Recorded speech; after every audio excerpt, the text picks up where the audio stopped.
નમસ્કાર દર્શક મિત્રો, સ્કાયનેટ મીડિયામાં આપનું સ્વાગત છે। બનાસકાંઠા જિલ્લાના ચૌધરી સમાજના યુવક ભરત ચૌધરીની થોડાક દિવસ પહેલા કેટલાક આરોપીઓ દ્વારા સરા જાહેરમાં તલવારના ઘા ઝીંકીને હત્યા કરી દેવામાં આવી હતી। આ ઘટનાને લઈને ચૌધરી સમાજમાં ભારે આક્રોશ ફાટી નીકળ્યો હતો। આ ઘટના બાદ જે ચૌધરી સમાજના આગેવાનો છે તે મેદાને આવ્યા હતા, ત્યારે પોલીસની 8 જેટલી ટીમો કામે લાગી હતી। પોલીસે હ્યુમન ઇન્ટેલિજન્સ અને ટેકનિકલ એનાલિસિસના આધારે તપાસની શરૂઆત કરી હતી ને 8 દિવસ કરતાં વધારે સમયની તપાસ બાદ આ ઘટનામાં સંડોવાયેલા જે 6 મુખ્ય આરોપીઓ છે તેની બનાસકાંઠા પોલીસે ધરપકડ કરી છે। આ ઘટનાને લઈને બનાસકાંઠાના ડીવાયએસપીનું મહત્વનું નિવેદન સામે આવ્યું છે। આ જે હત્યાનો બનાવ બન્યો છે તેની પાછળ શું કારણો છે તે બાબતે અને પોલીસે કઈ રીતે તપાસ આખા કેસમાં કરી તેમને સાંભળો।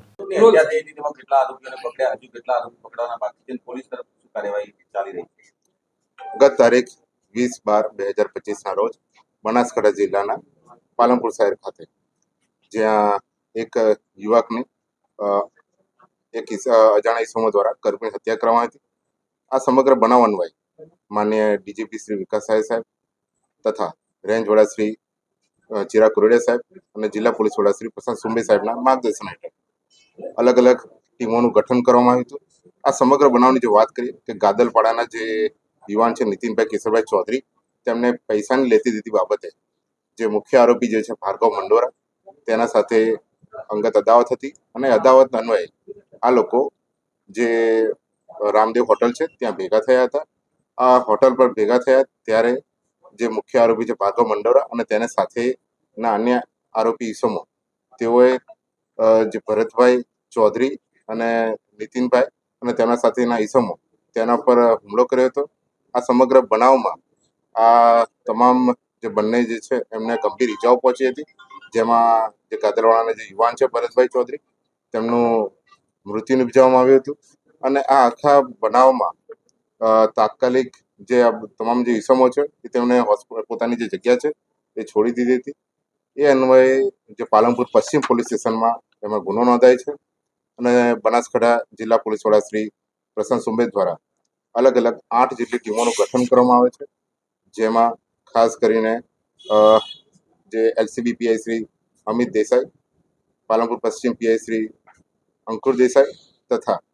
જે આખી કડીમાં જે જોડતા જે સંપૂર્ણ રીતે ઇન્વેસ્ટિગેશનમાં સૌથી વધારે ઇફેક્ટ કર્યું અને જે આરોપીઓને શોધવા માટે અમારા સાયબર ક્રાઇમ પીઆઈ મોરડિયા સાહેબ, તેમના દ્વારા આખી ટીમનું સંકલન કરવામાં આવ્યું હતું। આ સમગ્ર જે આરોપીઓને શોધખોળની જે બાબત હતી એમાં અમે અલગ અલગ જગ્યાઓથી અલગ અલગ વ્યક્તિઓને રાઉન્ડ અપ પણ કર્યા હતા, જે આપણે પહેલા પણ એની વિગત આપી હતી અને જેમાં અંતે અમે 6 જેટલા આરોપીઓને હાલમાં ધરપકડ કરી છે। અને આ જે 6 આરોપીઓ છે એમાં હું આપને નામ જણાવું કે જેમાં મુખ્ય આરોપી જે છે લાલો ઉર્ફ ભાર્ગવ મંડોરા, કે જેના પર અટકાયતી પગલાંથી લઈને અલગ અલગ ગુનાઓ સુધીના 8 જેટલા ગુનાઓ એના પર અત્યાર સુધીમાં થયેલા છે, તેની પણ પોલીસ અટક કરેલ છે। બીજો આરોપી જે છે ભરતજી ભુરાજી રાજપૂત, એના પર અત્યાર સુધીમાં 4 જેટલા ગુનાઓ બનાસકાંઠા પોલીસના નોંધાયેલા છે। તદુપરાંત જે ત્રીજો આરોપી છે રિકી નોયલ રોકબ્રો, જે પણ પાલનપુરના વતની છે, એના પર 7 જેટલા અલગ અલગ ગુનાઓ નોંધાયેલા છે। તેમજ જે ચોથો આરોપી છે ભૌતિક કુમાર જગદીશભાઈ પરમાર પરખડી, તેના પર અલગ અલગ 5 જેટલા ગુનાઓ નોંધાયેલા છે। તેમજ આરોપી ગણપતભાઈ સેનજીભાઈ ચૌહાણ, તેના પર 2 જેટલા ગુનાઓ નોંધાયેલા છે। આ સમગ્ર બનાવમાં જે ચકચારી મર્ડર કેસ હતો એમાં જે મુખ્ય આરોપી જે છે એ ભાર્ગવ ઉર્ફ લાલો નિમેશભાઈ મંડોરા, જે પાલનપુરનો રહેવાસી છે, એના